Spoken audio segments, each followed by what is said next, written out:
Wes Where's and I Graham?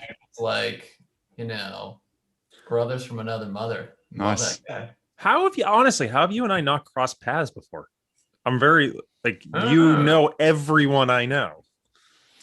I feel like I All ran right, across your fellas. profile. You look too clean cut for me. I'm like, I'm like Yeah, looking that's at it. your LinkedIn. I'm just like, oh, this is like somebody serious. I'm just like home gaming it. I'll send you my All right, YouTube videos. fellas. I'm anything but serious. We're live, sorry. Oh, It's a.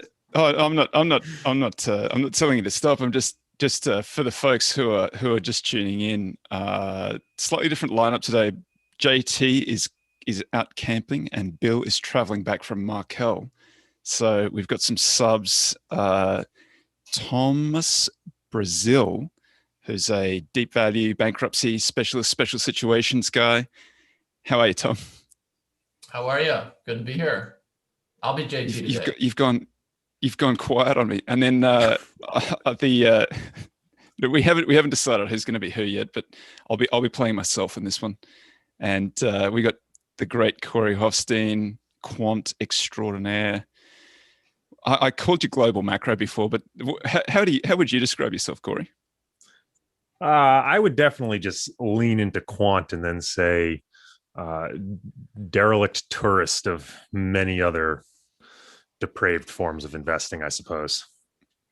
You've got the new Pirates of Finance podcast, which I love, and Thank you, sir. With Jason Buck.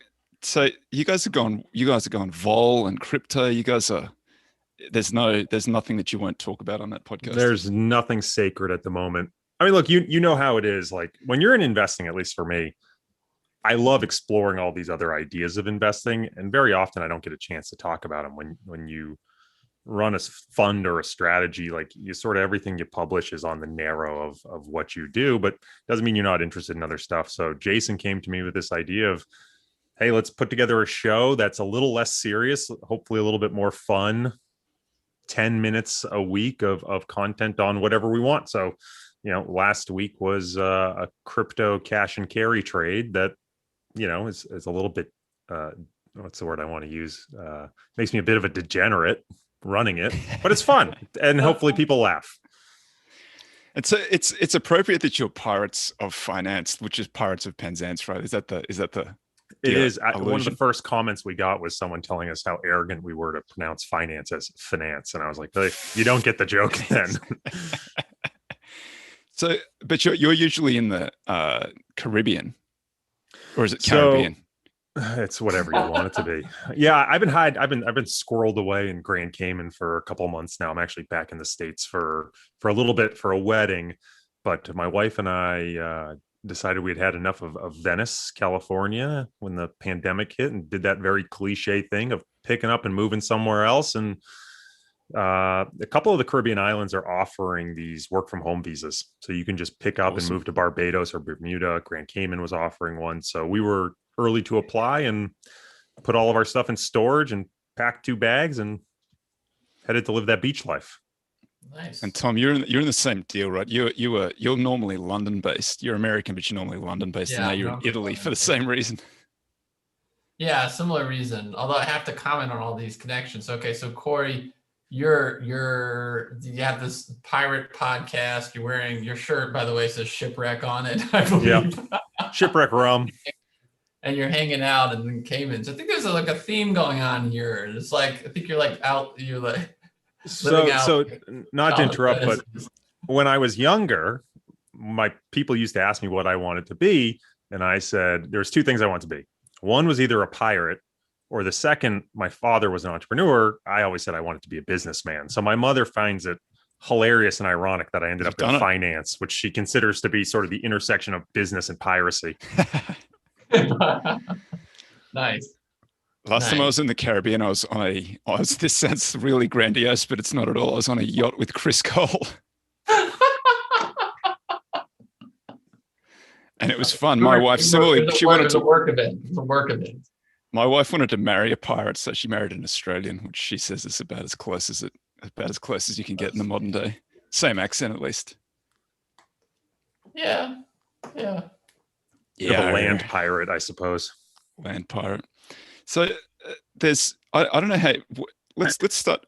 How do you guys approach this sort of market where it's been 5 years of pain and suffering for value guys, and we might have like had a little turn, maybe fingers crossed, sort of somewhere in November, September last year.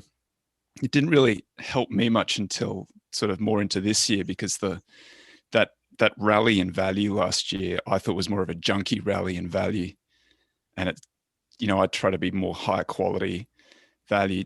Corey, you're sort of considering that from a factor level. What do you see happening? And I should give a shout out to you've got this great newfound page on your newfound website where you've got the factors, and it shows the performance over the last rolling year, 3 years, and then the holdings of them, which I love. It's kind of a hidden page. I don't even think we link to it anywhere, but it still gets. I use it all the time. Day. I've got it hard for those in the my... know, it exists. But it's been a weird year. So, and in particular, if we just focus on 2021, except for maybe the last 2 days, the sort of top line returns have been very placid. Realized volatility in the S&P 500 has been fairly muted, and yet the undercurrents have been incredibly violent. If we look at, say, a basket of retail favorite stocks or SPACs or EV thematic type stuff, it spiked for the first 6 weeks and then has gotten absolutely wrecked. We've seen a huge rotation between growth and value. We've seen momentum move dramatically away from sort of your defensive growth names into your cyclical names. We've seen high quality stocks have some of their worst performance in the last 20 years relative to junk stocks. And yet we're not seeing any of that at the top level volatility. It's been one of the highest cross-sectional volatility environments in the last 20 years. And so you're getting, when you look at performance between managers, huge dispersion based on where they've been concentrated. What do you attribute that to? That's very odd, isn't it? To have that sort of, that's one of the things I zoom back out on the SPY every now and again, and I'm just astonished at how smooth and upward sloping it is, given that you can look at anything, like look at the tech ETFs, they're absolutely destroyed. I guess is it because FANG is kind of still pretty strong in there? Is that what's holding everything up? Well, FANG is definitely still pretty strong, but FANG has largely gone sideways for 6 months. I think I probably have what I would consider to be my serious Corey's on a panel answer, and then my like fun conspiracy theory answer. Do both. My serious Corey's on a panel somewhere in a suit and tie is that if you look post-COVID, there was a very strong transition into companies with strong balance sheets. And these companies tended to be profitable growth names that could survive in a work from home environment. They tended to be large cap names because it's easier for them to raise debt. And you got this huge divergence between all the factors. Normally, if you say the pantheon of factors is your, size and value and momentum and quality, they normally act in a fairly uncorrelated manner.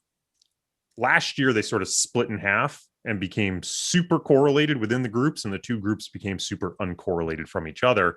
And that persisted until around November, when it became more certain that there was light at the end of the tunnel, that you didn't need to just stick in the quality names anymore, that the junkier names, there was going to be a reopening. They were going to be able to sort of cross the chasm that was COVID. And I think what you're seeing potentially is just this huge repositioning. So that's one part of it, which was you had everyone going to the obvious play and the safe play. And then you get this violent repositioning that sort of takes a while to manifest. The other part of it that I don't, sort of a joke, sort of a conspiracy, sort of semi-half truth for me is there is a lot of capital sloshing around, particularly with retail. And retail is sort of like, in a way, like the eye of Sauron right now. It like when it turns its eye on something, you better hope you're not holding it. And so we saw it with GameStop, and that type of huge retail focus inviting institutional attention has big knock-on effects for how a lot of institutions have to be allocated, the type of risk they're allowed to take, forced de-risking that's going to occur. And it's not just retail. I mean, we saw Archegos blow up at the end of Q1. So I think you're getting these sort of violent repositionings where it's more of a, to steal a quote from Tracy Alloway, a flows over pros type market right now. I asked you this at the time because I just DM'd you this a few months ago, but I was like, if after a crash, it's very common to have momentum break down for about 12 months afterwards. And then like coming up on that, it's sort of whatever, it just kind of starts working again for whatever reason coming up on the anniversary. And so I said to you at the time, like, isn't this just a completely normal breakdown in momentum? And then aren't we now just seeing it all start working again? And it seemed to be 2 quarters was tough for anybody who's got any kind of momentum in their strategy at all. And then it seems to me like it's just started all, like, isn't this what you'd expect to see after a crash? Value starts working, momentum breaks down for a bit, momentum starts working again. Isn't this just a totally normal kind of market?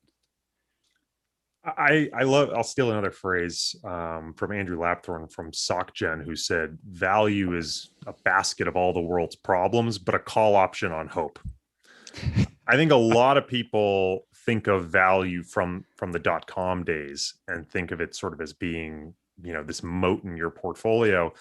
But I think the .com era was really the exception to the rule. That was a scenario. Unusually high quality. Unusually high quality. Exactly. That was a scenario where the quality factor and the value factor merged. That is typically not how value behaves. So I think you do see this jump in value in a recovery, right? Because you're buying garbage for the most part. Stuff that seems like it's at the end of its, rope. It's that cigarette butt. Can you get one last puff out of it? And then all of a sudden, talking about my name. So rude. And then you get that glimmer of hope. Right? That glimmer of hope, which you don't need it to actually go up. You just need that sort of like first derivative to turn around. It just needs to get less bad. And that all of a sudden allows for a very sudden repricing because these things are call options effectively at that point. And so they can become super explosive. And with that, right, you get typically a reversal in momentum because momentum's probably not owning those names. In fact, it's probably short those names. And momentum, which is just going to buy the recent winners and sell the recent losers, you end up in a scenario where, by definition, when the momentum factor isn't working, it's just going to flip what it owns. Right. Yeah. So if all the losers are now winning and all the winners are now losing, it's just going to flip. And that's what you're seeing with momentum today.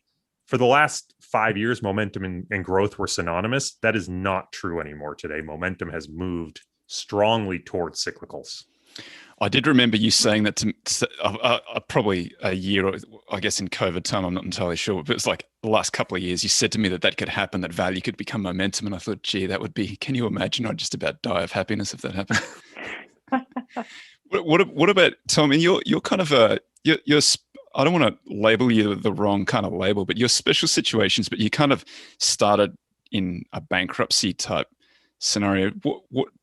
What do you do in a market where you've got not much not many people going bankrupt? Isn't it? How do you confront this market?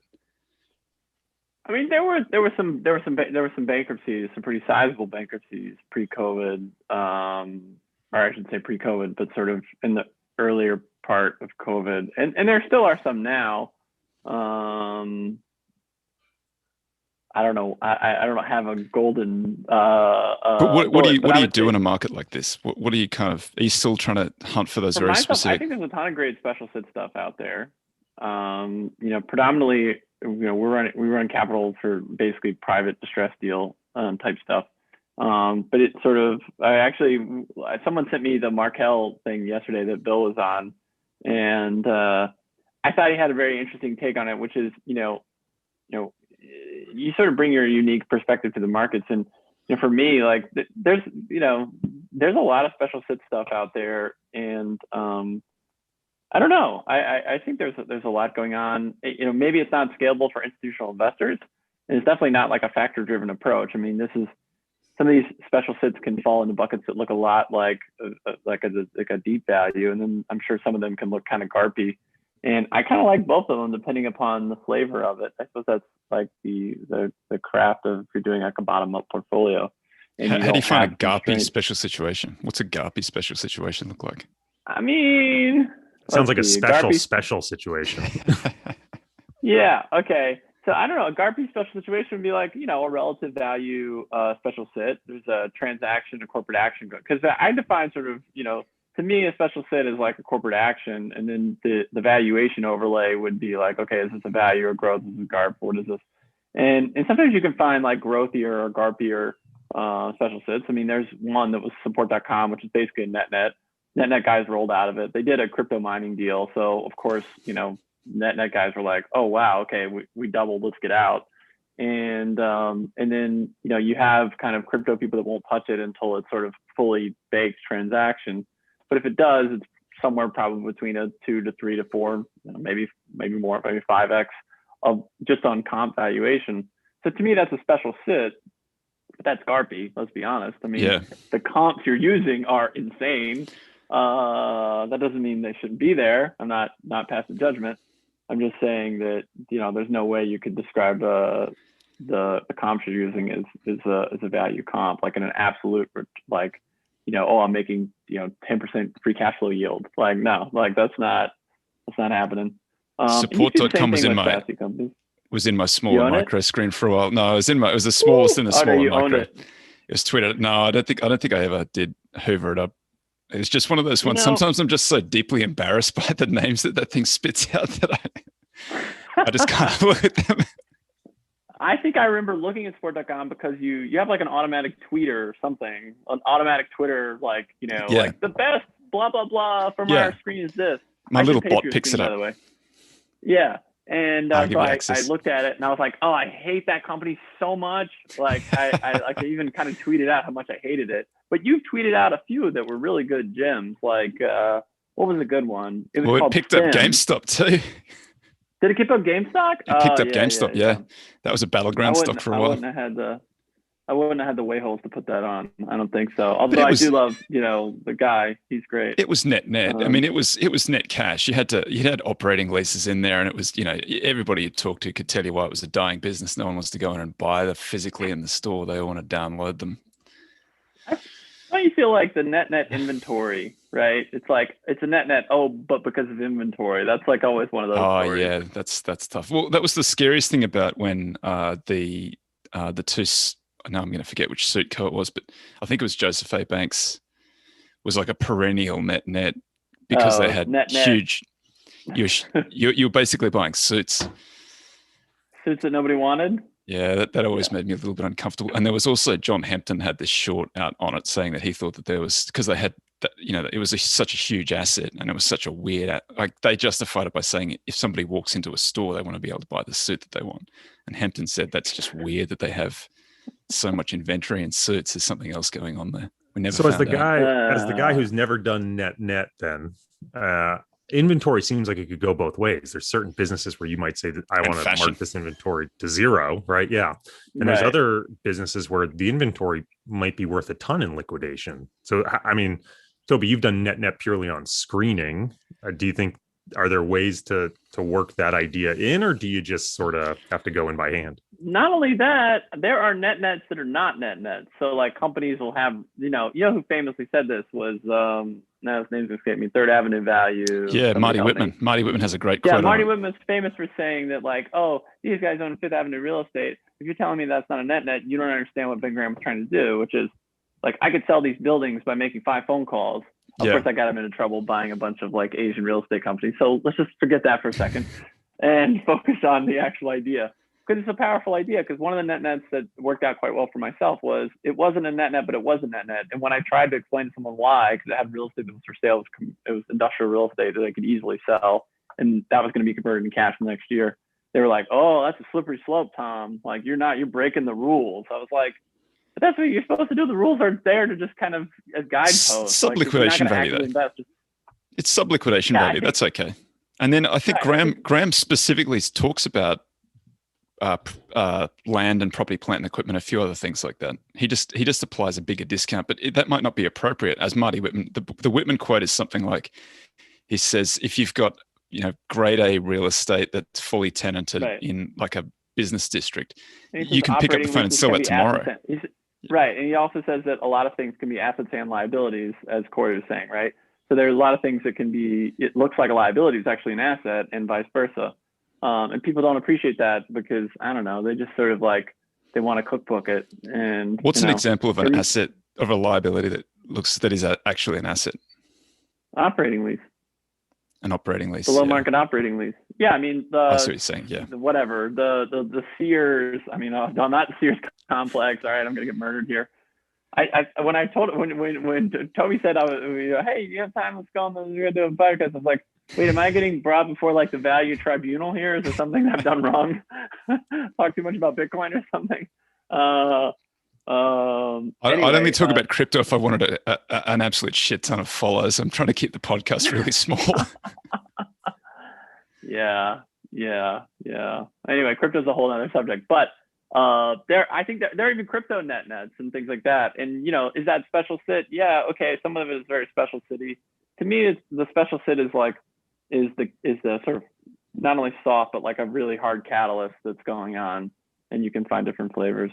I don't really do this whole top-down thing. I just like special. I like event-driven stuff because it's fun, it's interesting, and there's a feedback loop, so I can get something out of that as a human.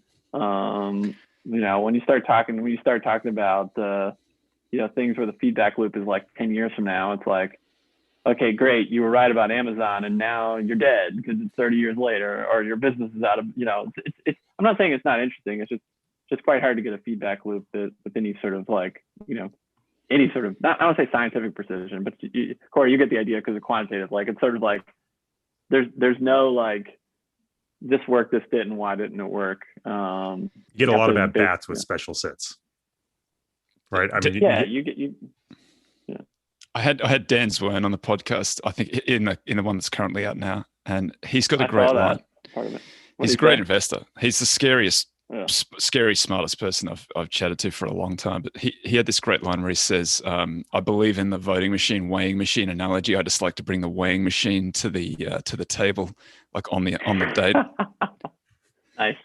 Because they do a lot of they'll do anything really, credit or equity, but they want that hard catalyst somewhere, and they take warrants and do other things like that. So he's trying to build out like a Berkshire Hathaway Chung Kong Holdings. So he gave me Li Ka-shing. Do you know anything about Li Ka-shing? No, a little bit, but not. Name's familiar, but he's Superman Lee in I think he's Hong Kong based. He started out selling plastic flowers and now he's 92 and he's one of the wealthiest men in the world. And he's got a very similar investment approach to Buffett's, where he's unlevered 10% free cash flow yield on the asset side, and then trying to manage the cost of capital to make it as cheap as possible on the liability side. And it's very hard to find much information about him. You can read the annual reports, but it's hard to get much out of it. So I've found a really old biography, but I don't know anything. I haven't got it yet. I mean, West Aim, Zorn's basically public. Yeah. Buy the stock. Do you look at it? Do you like it? I don't own it. What's funny about that stock? I always tell people it's my favorite security. It's one of the best ideas that I've lost the most money on, because it's a long story, but they had bought before they bought, or back, I shouldn't say bought. They sort of put Dan back in business because when he went through the SEC thing. I don't know if he went to the podcast because I didn't watch the whole thing, but he sort of like was a little bit of hard to touch, kind of an untouchable. And the guys, Cam McDonald and the guys at West Aim, sort of put him back in business. That was a good transaction. I like that. But West Aim before that had backed a thing called Houston International, or HIG, Houston International Insurance Group, which is the Stephen Way and his son. Stephen Way was a very famous insurance guy. He compounded book value at 22% or something at Houston. The name's going to escape me. HCC, like Houston Casualty Corp, which was then sold. But that was like a very a great story. So it was like, so I knew the guys at HIG, and I saw the transaction at West Aim. So I knew about West Aim before Arena did a transaction. And then when I saw the transaction, I was like, oh man, this is great. And I, plowed into the stock, and nothing happened. The stock forgot I owned it. I was like, what the? That's come on, the worst. I bought everything I can buy. Go up now. But there are a lot of people upset about not that I didn't mention, I didn't talk to him about the SEC stuff, but he's been exonerated. He's got the 2 letters in loose sight on his desk from the SEC saying he did nothing wrong. So I'm inclined to take that as the. I think you got to we have a competent court that exonerated him. I think I have some people. I know some people that were investors or knew him back when D's weren't. And some people think he's great. Some people think he's polarizing, more aggressive than they like in terms of marks. But that's the stress world is full of that kind of stuff. Honestly, I feel bad. I feel bad for you guys. You have to actually use a mark that's public. Yeah, I was going to ask you, what's it like? You can just market to whatever you want. I have some friends who are bond guys who like do a lot of off the run bond stuff, and when they tell me about selling stuff in there, that just sounds terrifying. You got to call people up and say, what's the market on this thing without telling them which way you want to trade, and they give you the. That's why people use brokers. Like there's not an interdealer broker market, but there are a lot of brokers that people use because you don't want to sell it on a name basis. But I don't really do that stuff. The stuff we do is even more off the run because we're basically buying. For the most part, we do dip loans, they're in possession loans, and what's rather cool, I'm going to get on Corey for not producing any academic research on these topics because I think the returns are great and more people should know about it because eventually it'll go away. But to be fair, like a lot of distressed guys have made tons of money doing some of this stuff. But like a dip loan market and the trade claim space, which is probably only 10 or 20 firms that do it, and of that 10 are brokers and probably 10 have actual proprietary capital.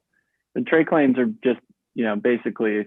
If Hertz goes bankrupt and they owe Corey $100,000 for his consulting, I'll call Corey up and say, hey, Corey, these guys, they owe you this money, couldn't use this in your business. I'll buy it for 60 cents on the dollar or whatever. Hertz has gotten, of course, very competitive. But that's what we've been doing this cycle. But I love hearing all the top down stuff. How confident are you that you're going to recover closer to 100 cents on the dollar? I mean, how do you make that assessment? I'm sure it's easy to buy that stuff. I just wonder how you.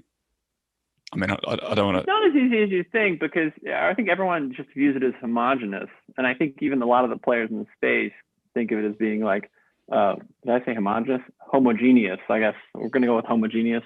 We've been finance, Caribbean. Finance. Anyway, okay. So, and it's not. And that's where you can really add a lot of value is knowing the legal frameworks well enough to be able to sort of rifle in and out and add value not on both sides of the transaction. If you're buying it, but also to sellers that might need liquidity and you're able to structure something that really works for them.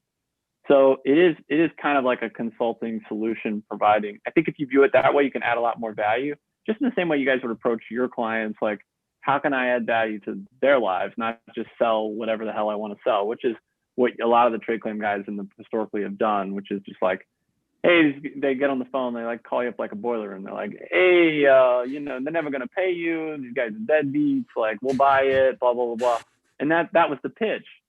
And, we've sort of eaten their lunch by doing it differently. Like we approach people and say, hey, this is what's going on in the case. This is a disclosure statement. This is when Hertz is going to emerge. They're saying they're going to pay this. We can factor your claim. We can buy your claim. We can offer different solutions, whether it's recourse, non-recourse, limited recourse. So the idea is to be more of a solution provider, just like you guys taking lunch from larger companies that don't want to tailor to certain customers because they're like, oh, there's not enough market in that. There's not enough AUM in that or something. And you're like, yeah, I think there is. Anyway. You want to talk about crypto for a little bit? Because there's the crowd wants some crypto net commentary. Ooh, yeah, that one piqued my interest. Oh yeah, so there are a number of crypto sort of net situations. Sometimes they're not necessarily net nets, but they're pretty dang close. When I say net nets, it's not fiat cash, but it'll be like Bitcoin net. It's real money. Ethereum, the real money, real hard money. It's interesting because Corey, you and I were talking just before we started about risk parity and stuff like that. I assume like all you factor guys, I assume you're starting to put crypto in your models. I hope. You really can't. Because there's not enough data. Well, it's not just that there's not enough data. From a regulatory perspective, it's very hard to get even just spot crypto into a client account. And so you can't build on your systems as well right now. yeah, so for example, right now I can mess with a lot of the offshore exchanges because I'm a Cayman resident. Once I come back to being a US resident, I'll get shut out of all those systems. And so I mean, and I'll also say, talking to other institutional managers. VPN, Corey. Yeah, well, the problem is the KYC. To be honest, it's the VPN can get you access, but like systems like FTX.com, if you don't go through the KYC, the most you can take off per day is between $2,000 and $9,000. I mean, you're certainly not going to manage an institutional account only being able to withdraw $9,000 a day. So, but the reality is, even look, from an institutional perspective, you have sort of adverse incentives here. What's the upside to adding a little crypto in the portfolio? Some excess return. Great. What's the downside? You lose all the money because you mishandled the crypto, or there was an exchange hack, or you didn't hard wallet it correctly. Or there's so many things that institutions feel uncomfortable with right now that there isn't a good on-ramp. And don't get me wrong, there are, if you start to look for them, very good solutions. But until the regulatory environment loosens up and really allows people to invest in these offshore exchanges, or the onshore exchanges become as attractive as the offshore exchanges, I think it sort of remains a non-US endeavor. Oh, okay. I was thinking that you were saying more like when you build them into your factor models or any sort of risk parity models or tactical asset allocation models, it's like impossible because the data is not deep enough. No, you can definitely get the data for sure. You can definitely get the data. My TV, sweetie. And look, I mean, in certain, like if you're running a hedge fund, there are ways in which you can get access. There are funds now that are including the CME Bitcoin futures, and they're the mini futures now give you better access, but you got to put up a lot of collateral. It's not a cheap trade. Yeah, that's the thing is I hate those things because the collateral is enormous. I of course test all these things out just for fun, and I'm just like amazed at the collateral. We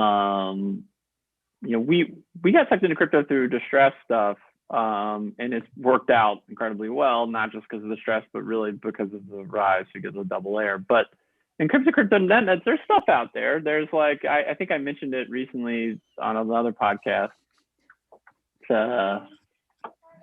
What if the interns are getting younger and younger? Well, those interns, and they eat a lot of ice cream. Anyway, but let's see.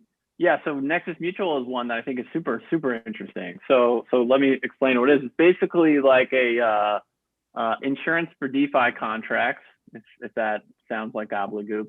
But it's basically insurance for distributed finance or decentralized finance, protocol like lending, and basically trades close to book value. And you get a company that's growing at 300% quarter over quarter, which in any stretch of the imagination, like I think I was using at one point, I was saying, okay, so Lemonade, I can't remember what Lemonade's trading at, but it's trading at like, I don't know, 10 or who knows what, multiple of revenue is trading at. And yet you're buying this thing around net. Now it's hard because you have to get into crypto. So you have to buy Ethereum and then convert into, I think it's called NRX. I can't remember what Nexus Mutual. We can post it in the comments. But actually I can look it up real quick. But then you have to if you want to join the mutual, you have to go through not KYC, but there is some sort of requirements you have to do. I love trades like that. I love trades that require actually work.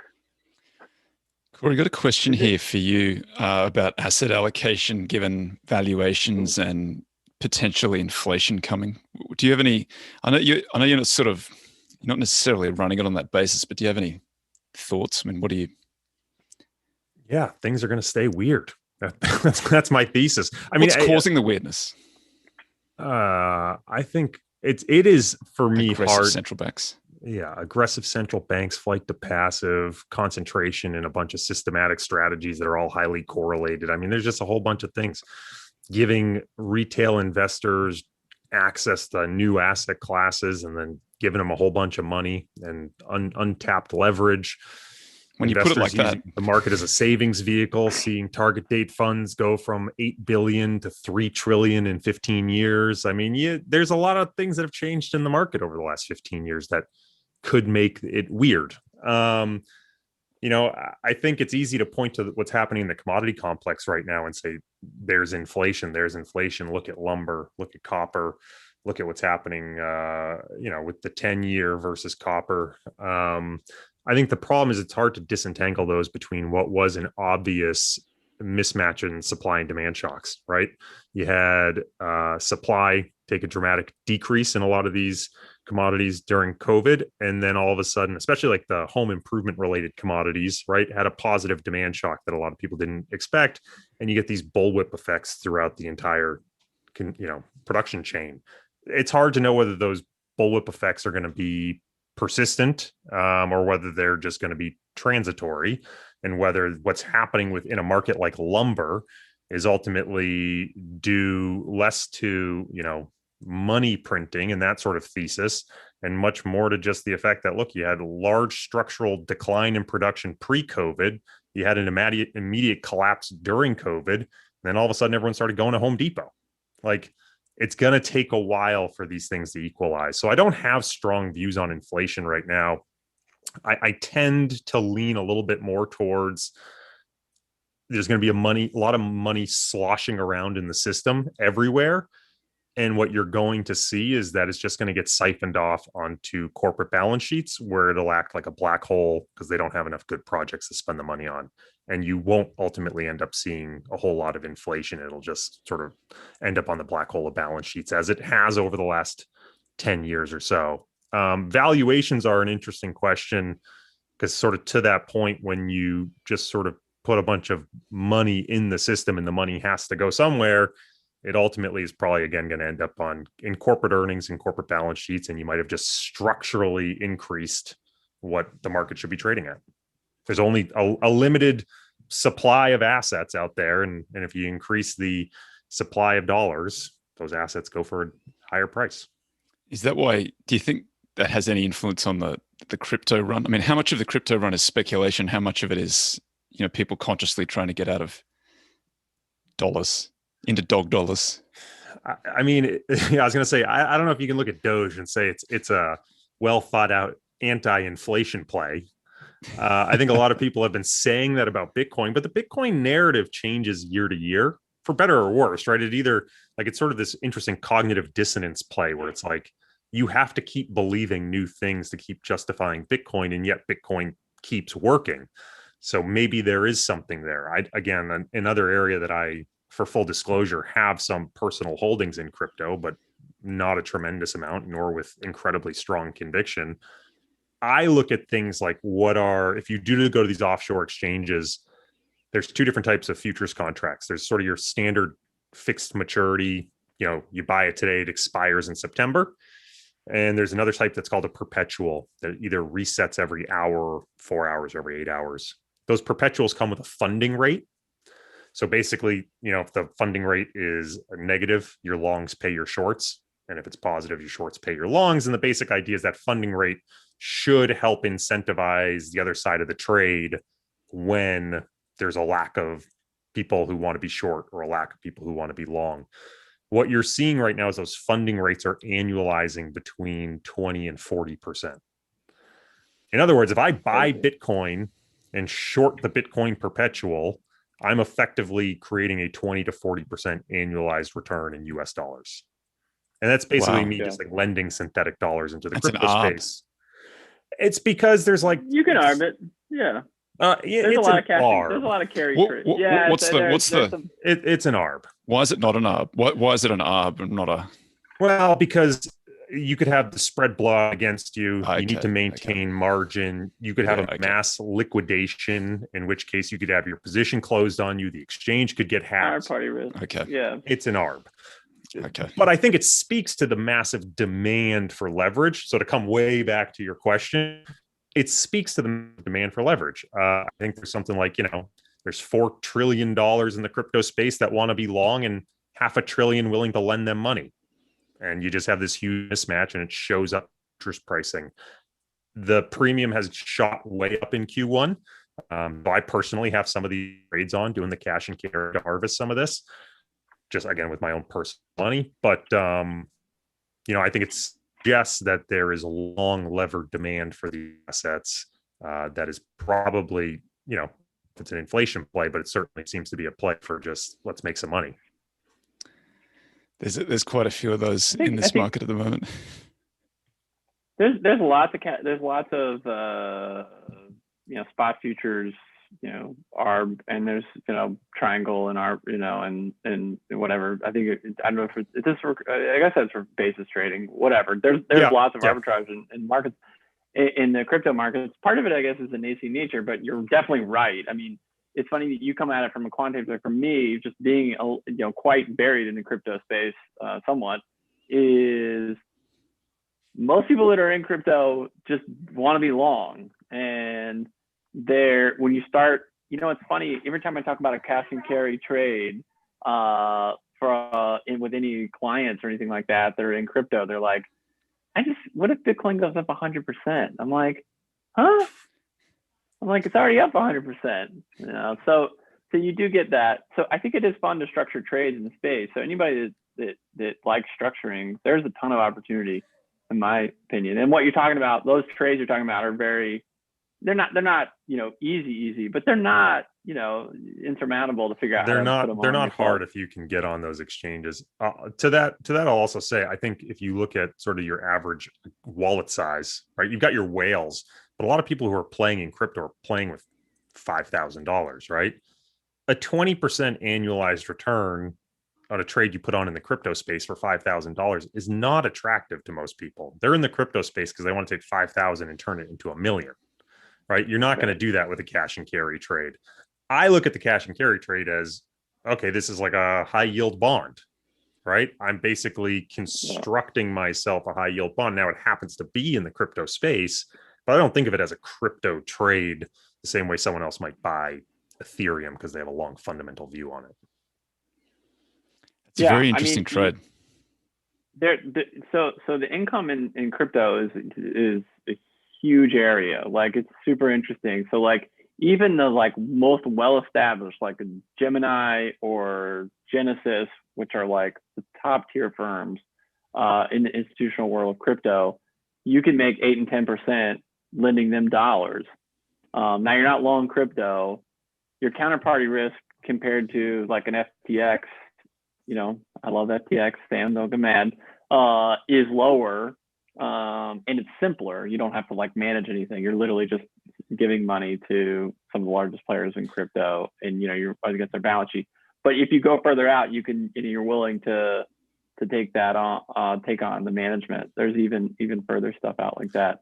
I mean, if you take, to your point, lending dollars in the crypto space, so I'll just say FTX as an example, their lending rate spiked to 80% annualized yesterday. I saw that, for dollars. And now it's not normally that high, but it'll move all around. But yeah, and you're in stable coins. I'm in USDC, which I think of all the stable coins is probably the safest, but you're lending out and there's just so little dollars floating around in the space. I think the lowest lend rate I have is probably 10%. I can do this crazy cash and carry trade and hopefully get 20 to 30%, maybe juice it if I'm smart about when I, if the premium collapses, take the trade early and then put it back on again, I might be able to compound it a little more. Or I could just leave cash in the account and lend it out and probably pretty safely make 10%. Now, safe is a relative, again, like you do have big counterparty risk. I love that trade. No. You can assess the counterparty risk. There's real money to be made. And the thing, even FTX and stablecoins, it's not the end of the world.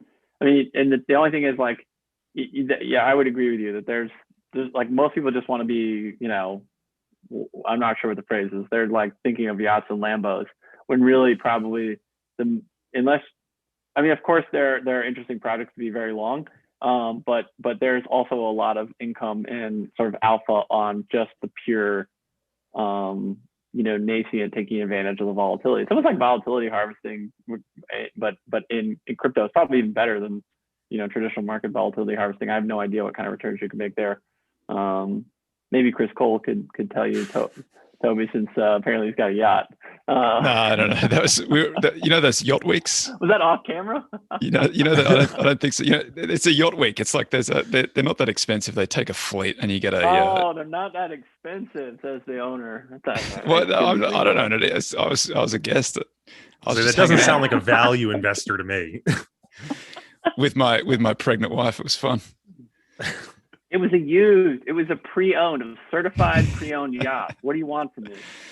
There's this thing called Yacht Week. They do it all around the world. It's what it sounds like. It's you rent it for a week and you get some. We had a Norwegian guy who came on and you just got to pay for his kind of food and then you tip them at the end of the week and so you don't pay really for the captain, but he just gets to sleep for free on the boat, which for these guys is all they want, just so they're close to all of the young girls. So I was there with it's a big party, but I was there with married couples, so it was very sedate for us. Totally derailed. I don't know where to go from here. Where do we go for Yacht Week? I don't know. Yachts as investments? I don't know. There are guys that are in the chartering business. That's probably a good business. I've been saying this more and more recently, but I've been completely I'm totally bamboozled by this market. And I just because the trends, the top line SPY is so smooth. And then there's these huge moves underneath in particularly tech, and now value's having this little run as well, which always makes me feel a bit uncomfortable because I know that's coming to an end, not in the not too distant future. That's spoken like a man who's just been beaten by value for the last 5 years. You can't even have a glimmer of hope. Longer than that. It's like 5 years of straight down, but the 5 years before that wasn't, the 5 years before that, it did sort of outperform over that 5 years, but it was it spent a lot of time going sideways and down. Like I remember end of 2015, that doesn't quite make it into this 5 years. That was savage. 2016, and then a strong rebound. Right? Yeah. So we're having a little run here, but the run for me, because I'm quality and value, that's really only started in the last month or so. Well, growth. What's interesting to me looking at growth is it has just been beaten in the last quarter. I mean, if you start to look at some of and not that I'm big on the technicals, but you start to look at some of the technicals compared to 20 years, growth versus value. Growth is one of the largest relative drawdowns over like a 3-month period versus value for the last 20 years. The speed of the sell-off, again, and this is what makes this particular environment, I think, so difficult to navigate. Or one of the things that when I'm looking at the portfolio I manage, so difficult to navigate is if you take on too much concentration risk and you're in the wrong undercurrent, it's a violent unwind for you. So you have to either play whack-a-mole a lot faster and move around a lot faster, or potentially take less tracking error risk. I saw a piece today that said that the drawdown in tech has been the biggest drawdown in any of the factors over the last 20 years. I think so maybe it was 10 years. I wouldn't be surprised. I mean, growth or tech? It might have been growth, but I think it was in the context of a tech discussion, I think they were talking about growth, but it's mostly tech, right? Yeah. I mean, I was looking at some numbers from some of the Goldman Sachs baskets that they published this morning, and it is a bloodbath. And what's funny is because I think people think so positively about the FANGs, and the FANGs have just gone sideways. I mean, it's like the top level pain has not been there, but when you look at the growth basket as a whole, it's been really bad. And then pockets of the growth basket, right? Like your non-profitable growth, your high enterprise value, or your high multiple stuff. Like, I mean, look, just use ARK as a proxy. Yeah. I hate to say it, but just use Kathy Wood as a proxy. I mean, she's down, her drawdown right now is 35%. Yeah. You don't think Tesla's going to 5,000? Well, maybe 20,000. I forgot what it was. She was at 156. ARKK. The flagship fund was, I think it topped out at 156, and I think last time I looked it was like 104. So it's a 30% drawdown at least. But they have, in terms of flows, their flows haven't really gone backwards, which I was like, I saw one yesterday. They have a little. By the way, here's a stat for you. I just pulled this open from Goldman. Their growth versus value basket has closed in the red for 9 of the last 10 trading sessions and is down 18% over those sessions. I mean, 10 trading sessions. I've been on the other side of that trade for 5 years, so I don't have, a huge amount of sympathy. Like I'm not. It's not Schadenfreude. I'm not You're enjoying it, but I'm just like, Yesterday was but their prime brokerage desk showed that last night or yesterday was one of the top $5 net selling in U.S. tech in the last 5 years. crazy. Don't you guys worry about some of this stuff in the sense of like just from an investor perspective, because everybody knows that like dollar weighted returns versus like the underlying returns of the strategy are like basically two very different things, right? Like the dollar weighted returns, and like those are kind of strategies where people really get shaken out hard, you know, like they ride the wave, they basically pile in late, they Yes. basically get out late, and it's like the actual dollar for dollar in and out can be bad, even though there's nothing wrong with people who are doing like growthy strategies. But I don't know, I'm sure you guys know That's not the manager's fault. but... I mean, that's definitely true with No, ARK. it's not, but I'm saying like that's my issue with these products is like, it's even for myself, it's hard to keep the discipline. If I had an 18% face rip off in a week, I'd be like, what the hell just happened? Well, you can look at the volume into ARK. Like the volume goes up exponentially with the stock price of ARK. So there's definitely, and I saw somebody publish something yesterday that they're only a few percent away from having made no money collectively on a dollar weighted basis. Over like 5 years or something extraordinary. I think they're like now at zero on a dollar weighted zero, basis. there you They've go. made nothing. But That's my problem with these products, though. That's true of Arkin every is strategy. really interesting, though, in my opinion, because so when they started to get a ton of inflow, right? Kathy, and I don't want this to be a knock on Kathy. I think she's built a phenomenal business. I think she's done some brilliant branding stuff. She's had a really great career prior to ARK with knockout performance. Yep, agree with all that. But what's really interesting is she is willing to own a huge proportion of the underlying stock she's in.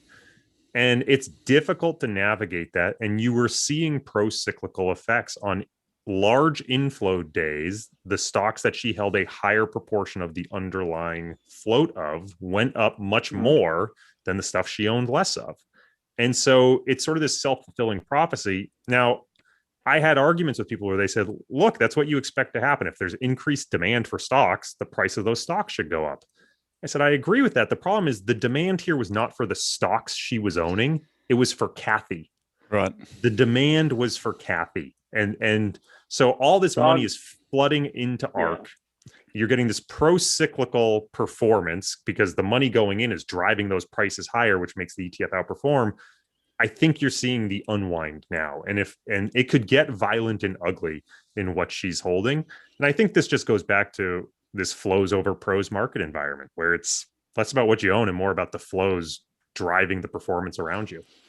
Is that unusual? Do you think that this is a new thing, or isn't that the way it's always been? I mean, this is like before Kathy even started falling over, before ARK started falling over, we had been discussing, Janus 1.0. Janus was the fund that .com did exactly the same thing. They raised a lot of money and they pushed it into these very similar stocks that were losing money and were thinly traded and were small cap. And Janus sort of became the market. So Janus would get the flows, stocks would go up. Janus performance looks really good. Janus gets more flows and so on. And that works really well until it goes in reverse. And then you get the reverse happening, which is violent. Every time there's a definitive event in the market that we can point to and say we know what happened, it's a supply and demand mismatch, right? Which is sort of like a very basic thing to say, but I do find it very funny that when we don't know what's going on, we have some sort of economic narrative around what's driving markets. Yeah. And then as soon as we know what's going on, it's like, no, this hedge fund was liquidating, or no, it was a bunch of variable annuities having to sell down exposure because market vol was up, or no, there was a forced unwind. I just think that's what's always happening in the market. Yeah. Cash flow in, cash flow out, that's driving a lot more than, and look, I think it has to be. We know fundamentals are far less volatile than stock prices are. What explains all the volatility of the stock prices? Probably just a bunch of flow noise. I think it's always micro too. And when you don't know it's micro, you just say it's the gods, it's economics, it's, it's Gaia, it's the thunder god. It's something else. We've offended somebody and we have to atone, and then the market will go back to being normal. And then you find out, to your point, this hedge fund was liquidating. So don't worry about it. Archegos just keep doubling down on Viacom, right? Yeah, man, that's one of the wilder things that I have seen, that they could get that kind of leverage into that. I'm just amazed that he was still swinging at $20 billion. I mean, at some point just take a little bit off the table, maybe. Well, it's not just that. I just can't imagine the risk departments in these banks being like, well, how much are we earning on what we're lending, and how big is that position now? It was just wild. And then, of course, the big like laugh to me is, you get all these banks that are like, well, let's create a consortium and like try to make sure we're selling fairly. And Goldman Sachs is like, sucks to be you guys. We're front running the trade. So, Tom, to your point before about like these growth funds, I've got a story in one of my, I think in quantitative value about I think it was CGX Focus Fund, which was, it's just going to escape me now, but it's a value fund, and they similarly had great returns, very volatile returns over a decade. And I think I'm just blanking on the name of the manager at the moment, but at the end of that decade, they had returned like 11% compound through that period, I think. And then the average investor in that fund had lost like 0.5% or 2% or something like that, just because they do exactly like when the fund rips, people put money in, and then they have the volatility going the other way. So they sell out, and then the fund rips and they put money back in again. That's just sort of endemic, isn't it, to any strategy that's sort of a bit volatile. I don't think it's a growth thing, is what I'm saying. You're saying it is a growth thing? I don't think it is a growth thing. Yeah, okay. Value definitely fair does. Point. I just, in general, for strategies, like I worry about like, people's abilities, because the idea, at the end of the day, you're trying to get good outcomes, and I feel like the reason probably like people like risk parity or, try to have a more top-down approach is it keeps them a bit more sane and just sort of just like whipping around. And I guess for for me, value is sort of, I don't know, a bit of a North Star, because it's, there's you guys like, now value is codified or whatever and factors or whatever, but it's just like a ingrained idea, or I don't know, a great idea, but sort of a North Star idea that merchants in Venice like understood value investing. They bought it from here and they did it here, and some of it was arbitrage and some of it was sort of value investing. To play devil's advocate, though, like the growth guys would say, like Kathy Wood says, I'm a deep value investor because I work out where the value is going to be after this period of growth in 5 or 10 years' time, and I'm buying at a big discount to where that's going to be. I'm thinking where we're going to be in the future, and the problem with traditional value guys is that they're looking at where the thing is now. They're not thinking about the future. Toby, this reminds me of a conversation that we had on my podcast. So that's a little advertisement for me, where I was saying it's sort of this interesting market dynamic where if you want to be a value investor, the way allocators allocate is you have to stay in your style box, which means you are never allowed to say a growth stock is value. Right. And it's this interesting thing we've done as an industry, the way that we've created this divide. Why can't growth stocks be at a value to their actual growth rate? Right. Well, I think that all growth investors would say that they are. Like that's what they're trying to achieve. I just think that historically it's been harder to do. But I think I kind of have to, I've been trying to do these different tests where I try to buy and hold for the entire period of my data set.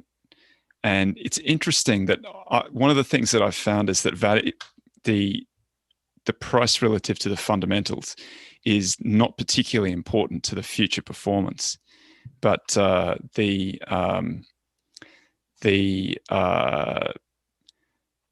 sort of the thing that is the most important. It's not particular.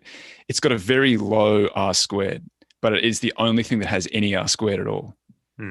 It's very. I'm totally confused by it, folks. We're coming up on time. This is really fun. Corey, if anybody wants to get in touch with you or follow along with what you're doing, what's the best way to do that? You can follow my podcast, The Business Brew, or find me on Twitter at Bill Brewster SCG. No, you can get me on Twitter at C Hoffstein. Check out my podcast. There's a new season out. Toby's coming up on it. I think in about a month, your episode's coming out, called Flirting with Models, if you like the quant stuff. And then I run a nascent YouTube channel that's mostly me just losing money on stupid trades called Pirates of Finance. That's a great idea. And how about you, Tom?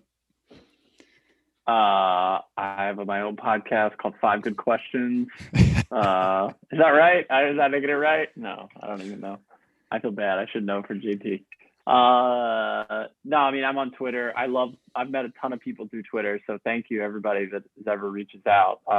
Just a ton of great community of people to meet. So Twitter, and then of course I have a website and it's got my email. It's something definitely urgent to reach out to me about. All right, folks. So this is really fun. Thanks, Corey. Thanks, Tom. This was great. Thank you. See you. Bye, guys. Bye, guys.